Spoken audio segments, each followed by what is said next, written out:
వాళ్ళకు ఇప్పుడు వాళ్ళకి దారి కావాలనుకున్నాం అనుకో, మా దగ్గర రెండు ప్లాట్లు 3 ప్లాట్లు పోతున్నాయి దారిలో.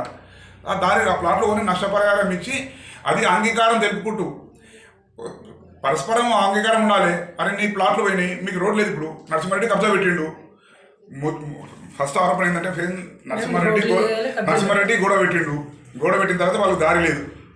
ఆ దారి లేకపోతే వాళ్ళు మేము ప్లాట్లు కొన్నాం, మాతోని ఇరువురు సంప్రదింపులు చేసుకుంటూ అరే మరి ఇట్లా అయిపోయింది, మనకు నష్టమైంది, మనకి ఇక్కడికి పోవడానికి దారి లేదు, కాబట్టి మనం ఈ ప్లాట్లు ఉందని మీరు కూడా మాకు సహకరించండి.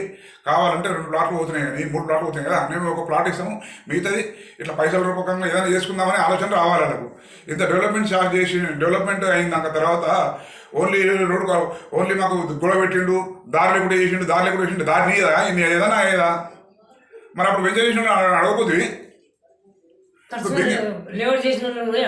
ఇప్పుడు యాక్చువల్లీ అట్లా బింగి యాదవ్ మన